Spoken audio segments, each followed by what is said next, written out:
Pourquoi vous êtes-vous intéressé à ce nouveau projet de loi bioéthique? Alors, presque personne n'en avait entendu parler avant l'été 2020, alors que ça fait déjà 2 ans qu'il est en discussion.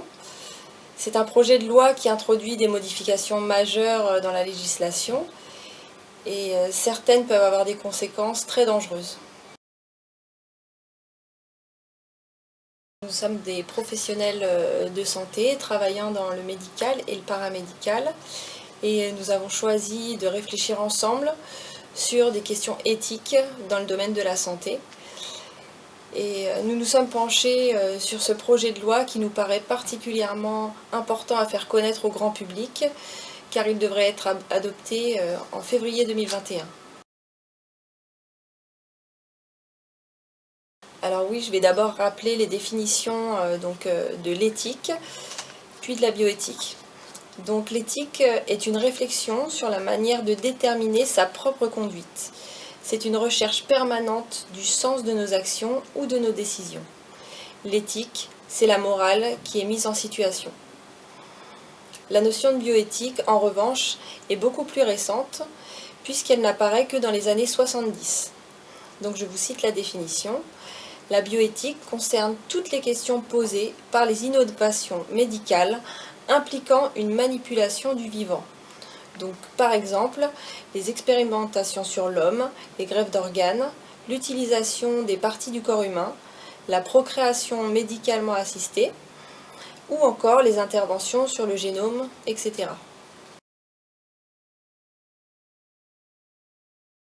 Alors, plusieurs textes de portée internationale ont été élaborés après-guerre dans le but d'encadrer les pratiques médicales sur le plan éthique.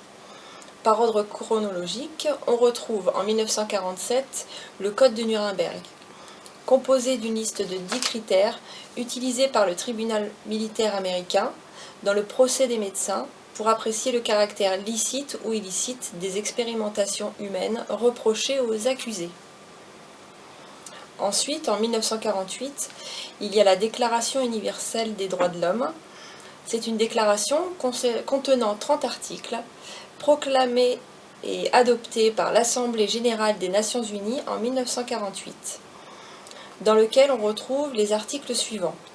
L'article 3, tout individu a droit à la vie, à la liberté et à la sûreté de sa personne.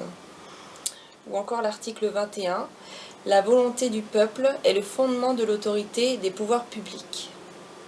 Ou encore l'article 25, la maternité et l'enfance ont droit à une aide et à une assistance spéciale. Alors en 1964, la déclaration d'Helsinki, c'est une déclaration contenant 14 recommandations pour guider les recherches sur l'homme. Elle a été adoptée par l'Assemblée générale de l'Association médicale mondiale et a été révisée à plusieurs reprises depuis. On y retrouve par exemple les articles suivants. L'article 9, il est du devoir des médecins engagés dans la recherche médicale de protéger la vie, la santé, la dignité, l'intégrité, le droit à l'autodétermination. Ou encore l'article 22, le protocole devrait inclure des informations concernant le financement, les promoteurs, les affiliations institutionnelles, les conflits d'intérêts potentiels, les incitations pour les personnes impliquées dans la recherche. Ensuite, en 1997, il y a la Convention d'Oviedo sur les droits de l'homme et la biomédecine. C'est une convention de 38 articles élaborée par le Conseil de l'Europe, dont le titre complet est « Convention pour la protection des droits de l'homme et de la dignité de l'être humain à l'égard des applications de la biologie et de la médecine ». On y retrouve par exemple l'article 21, le corps humain et ses parties ne doivent pas être en tant que tels source de profit.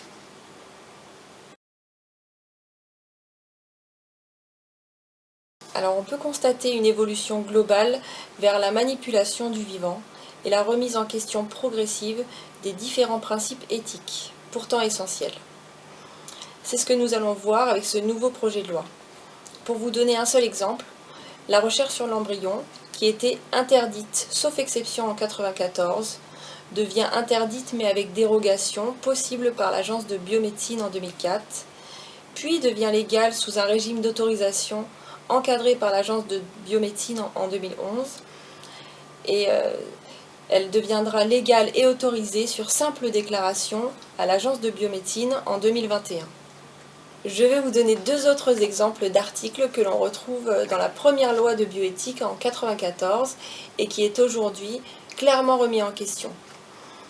Nul ne peut porter atteinte à l'intégrité de l'espèce humaine. Toute pratique eugénique tendant à l'organisation de la sélection des personnes est interdite. Aucune transformation ne peut être apportée au caractère génétique dans le but de modifier la descendance de la personne. Est puni le fait de procéder à la conception in vitro d'embryons humains à des fins industrielles ou commerciales, ou encore à des fins de recherche ou d'expérimentation.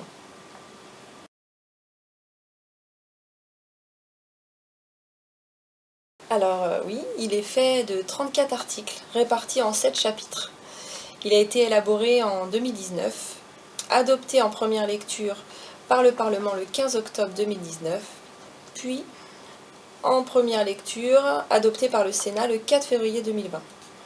Ensuite, il a été adopté en deuxième lecture par le Parlement dans la nuit du 31 juillet au 1er août 2020, avec seulement 60 voix pour, 37 voix contre et 4 abstentions, sur un total de 577 députés. Avant sa promulgation, il reste donc son adoption en deuxième lecture au Sénat, qui est prévue début 2021, et un éventuel contrôle du Conseil constitutionnel.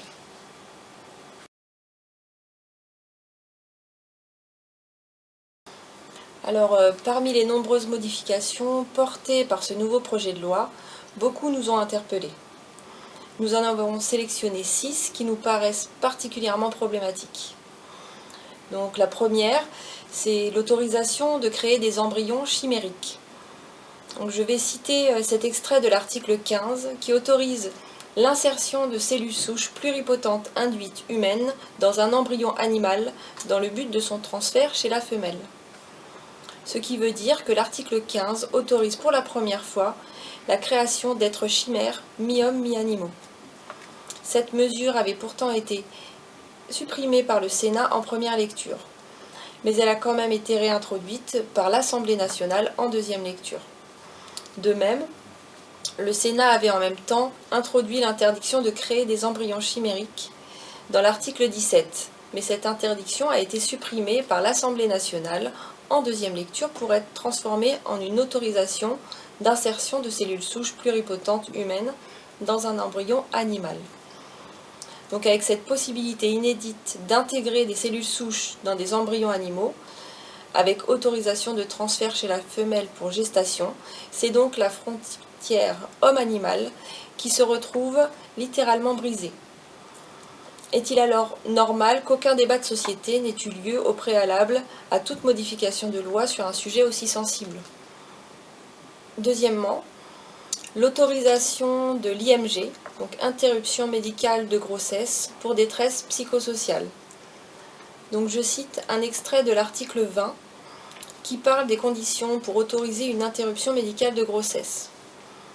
Lorsque l'interruption de grossesse est envisagée au motif que la poursuite de la grossesse met en péril grave la santé de la femme, ce péril pouvant résulter d'une détresse psychosociale, l'équipe pluridisciplinaire chargée d'examiner la demande de la femme comprend au moins 4 personnes, etc. Autrement dit, l'IMG va être autorisée sur un fœtus sain au motif que sa maman est en détresse psychosociale. Et ça, même si elle est en fin de grossesse.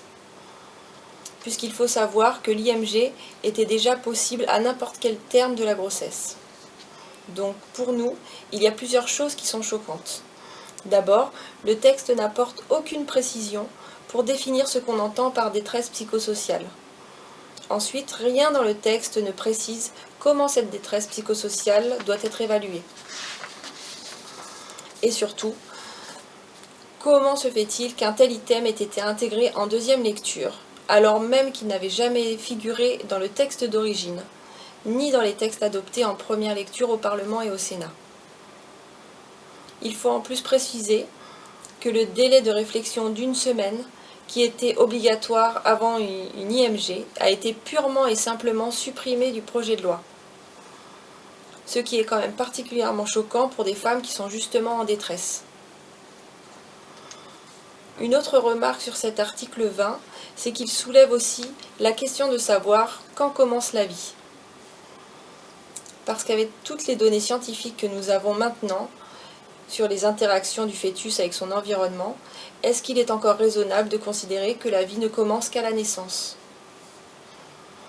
Franchement, cette question mériterait vraiment d'être discutée au XXIe siècle. Alors, en 3, nous avons sélectionné l'utilisation des embryons comme matériel de recherche pour la création d'embryons transgéniques, d'embryons cobayes et de gamètes artificiels. Donc, je cite d'abord cet extrait que l'on retrouve dans les articles 14 et 15 qui parlent de la recherche sur les embryons et les cellules souches. Sont soumis à déclaration auprès de l'Agence de biomédecine les protocoles de recherche conduits sur les cellules souches embryonnaires, les protocoles de recherche conduits sur des cellules souches pluripotentes induites humaines, ayant pour objet leur différenciation en gamètes. Et un autre point aussi, donc, il est mis fin au développement in vitro des embryons au plus tard le 14e jour qui suit leur constitution. Donc globalement, nous pensons que ce nouveau régime de déclaration auprès de l'Agence de biomédecine ouvre la porte à des risques importants de dérives d'ordre éthique. Quel genre de dérive? Alors, d'abord, le fait d'autoriser les modifications génétiques sur des gamètes et des embryons humains risque clairement de déboucher sur des essais où il deviendra possible de créer des humains génétiquement modifiés. Ensuite, avec le risque d'aboutir à des clonages reproductifs qui sont certes encore interdits par la loi. Et donc, c'est une vraie dérive vers des pratiques eugénistes. Plus généralement, on pense que ces nouvelles lois bioéthiques vont dans le sens d'une instrumentalisation toujours plus grande de l'embryon, qui passe du statut d'être vivant en devenir à du simple matériel de recherche. On pense que cette évolution risque d'entraîner des nouvelles formes d'exploitation de l'embryon humain à des fins commerciales, toujours au prétexte de l'innovation thérapeutique bien sûr, mais avec à la clé des conséquences qui seront ni maîtrisées ni même évaluées pour les enfants à naître et pour l'espèce humaine en général. En plus, on pense que toutes ces dérives finiront par remettre en question le principe fondamental de non-marchandisation du corps humain. Enfin, pour finir sur cette question, on voudrait aussi signaler que jusqu'à présent, les recherches sur l'embryon n'étaient autorisées que s'il n'y avait pas d'autre alternative possible. Or, ce point est également supprimé du nouveau projet de loi. La recherche sur les cellules embryonnaires va donc devenir possible sur simple déclaration, même si elle pouvait être menée sur d'autres cellules comme les cellules pluripotentes induites, qui, elles, ne viennent pas de l'embryon, par exemple. Et il faut quand même savoir aussi qu'il existe aujourd'hui plus de 200 000 embryons congelés qui n'ont pas de projets parentaux, sans compter tous les avortements chaque année. D'où la crainte légitime qu'on peut avoir sur l'usage abusif qui pourrait être fait un jour de ces embryons avec le nouveau projet de loi.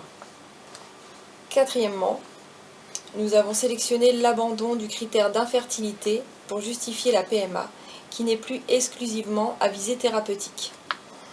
Donc je cite cet extrait de l'article 1er. L'assistance médicale à la procréation est destinée à répondre à un projet parental. Tout couple formé d'un homme et d'une femme ou de deux femmes ou toute femme non mariée ont accès à l'assistance médicale à la procréation. Donc à l'origine, la PMA était réservée aux couples infertiles, autrement dit pour solutionner un problème d'ordre médical.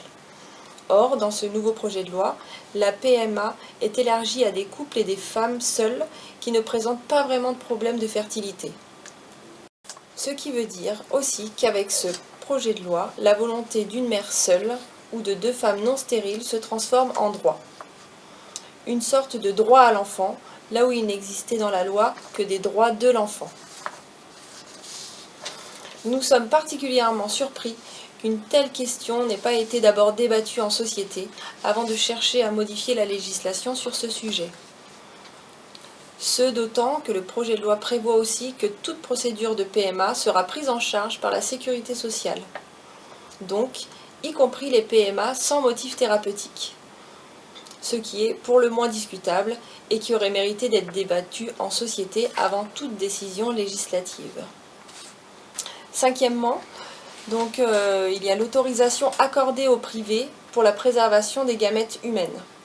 Donc je cite l'extrait de l'article 2. Par dérogation, si aucun organisme ou établissement de santé public ou privé à but non lucratif n'assure le prélèvement, le recueil et la conservation des gamètes humaines dans un département, le directeur général de l'agence régionale de santé peut autoriser un établissement de santé privé à but lucratif à le pratiquer. Donc d'abord, il faut rappeler que le principe général de non-commercialisation du corps humain est inscrit dans le Code civil et dans le Code de santé publique. En plus, beaucoup de textes de référence insistent sur ce même principe de non-commercialisation, comme la Convention d'Oviedo ou en France, les avis du Comité consultatif national d'éthique. Donc on est en droit de se demander si une telle autorisation accordée au secteur privé ne serait pas tout simplement une étape préliminaire vers la transgression du principe de non-commercialisation du corps humain. Cette décision nous paraît d'autant plus regrettable qu'elle arrive alors que le budget alloué aux laboratoires publics sont régulièrement réduits depuis des années. Franchement, est-ce que le législateur n'a pas d'ailleurs de meilleures solutions à proposer que de faire appel au privé pour pallier aux insuffisances du secteur public ? Surtout quand il s'agit de questions aussi sensibles que la conservation des gamètes humaines. Dans le fond, on ne peut pas ne pas soulever la question d'un éventuel lobbying du secteur privé pour expliquer cette mesure. Surtout quand on voit que cette dérogation n'a été ajoutée qu'au dernier moment dans le projet de loi, c'est-à-dire en deuxième lecture à l'Assemblée nationale, alors qu'elle ne figurait même pas dans aucune version précédente adoptée en première lecture. Nous trouvons ça quand même assez suspect. Enfin, en dernier point, on s'est demandé quelle était la vraie fonction de l'agence de biomédecine. D'abord, l'agence de biomédecine est un établissement public, administratif créé par la loi bioéthique de 2004. Son champ d'activité recouvre 4 domaines, dont l'assistance médicale à la procréation, l'embryologie ou encore la génétique humaine. Le conseil d'administration de l'agence de biomédecine est constitué de 35 membres qui sont nommés par le ministre de la Santé. Et le président de l'agence est nommé par décret présidentiel. Parmi les 35 membres du conseil d'administration, on remarque qu'il n'y a pas de professionnels de santé de terrain. Dernier point, l'agence de la biomédecine n'a de compte à rendre qu'au gouvernement et au Parlement, mais en aucun cas aux professionnels de santé, ni même aux citoyens. Notre impression, c'est que depuis sa création, l'agence de biomédecine semble suivre une véritable ligne idéologique en faveur d'une grande manipulation des embryons et des tissus humains, ce qui peut faire craindre qu'elle soit le théâtre d'activités de lobbying et de réels conflits d'intérêts.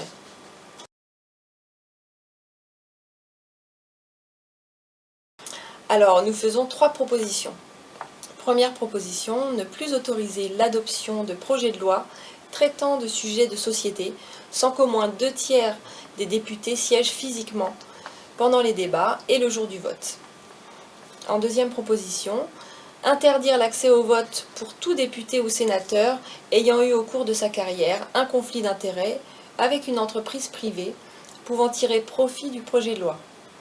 Et enfin, en troisième proposition, mettre en place des modes de contrôle citoyen sur les questions de bioéthique, comprenant des audits citoyens, ainsi que la création d'une commission de professionnels et de citoyens tirés au sort, habilités à statuer sur les autorisations au même titre que l'agence de biomédecine.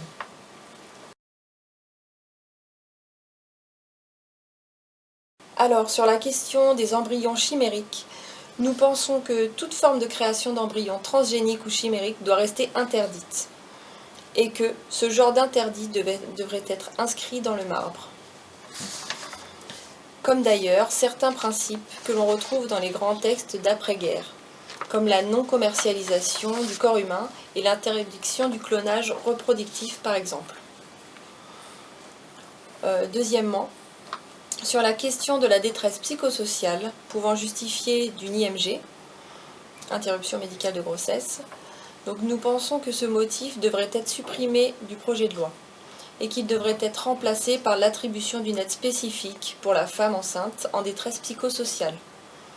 Une aide qui pourrait comporter par exemple un soutien psychologique et des dispositions sociales et aides spécifiques pour l'enfant à naître. Alors, troisièmement, pour la question de la recherche sur l'embryon humain, nous pensons que toute expérimentation visant à créer des embryons transgéniques ou des gamètes artificiels doit rester interdite et que cet interdit doit être gravé dans le marbre. Nous pensons aussi que tout projet de recherche sur l'embryon humain doit être soumis à autorisation auprès d'une commission de professionnels et de citoyens tirés au sort, et ça en plus de l'autorisation donnée par l'Agence de biomédecine. Quatrièmement, sur la question de l'abandon du critère d'infertilité pour justifier la PMA, nous pensons que cette question devrait d'abord être un sujet de débat de société. D'une part sur l'ouverture de la PMA aux femmes non stériles et d'autre part sur son financement ou non par la sécurité sociale. Cinquièmement, sur la question de l'autorisation accordée au privé pour la préservation des gamètes humaines, il faudrait mettre en place une clause sanctuarisant cette activité si particulière dans le domaine public. Il faudra en même temps garantir la pérennité de cette activité dans toutes les régions de France. Et enfin, rappeler l'interdiction de toute forme de commercialisation du corps humain, y compris de ses tissus, quelle qu'en soit la forme, et en faire un principe éthique inviolable. Enfin, sur la question du rôle de l'Agence de biomédecine, les mesures à envisager pourraient être donc de changer le mode de nomination des membres du conseil d'administration et du président de l'agence pour laisser une place prépondérante aux professionnels de santé. Il faudrait mettre en place des mandats révocatoires pour les membres du conseil d'administration et interdire toute forme de lobbying et rendre publics tous les conflits d'intérêts. Il faudrait aussi exiger de l'Agence de biomédecine qu'elle rende compte de ses décisions à la population.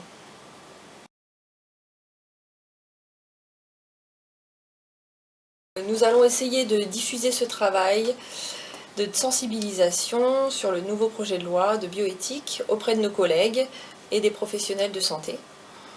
Ensuite, nous allons nous associer aux prochaines actions et aux manifestations visant à dénoncer ce projet de loi. Nous appelons d'ores et déjà à suspendre le projet de loi de bioéthique sous sa forme actuelle et nous allons travailler sur le projet d'un référendum national qui pourrait par exemple reprendre les 6 points que nous avons évoqués ici, ce qui permettrait d'ouvrir enfin un vrai débat public sur ces questions de société, avant d'envisager une nouvelle révision de la loi bioéthique.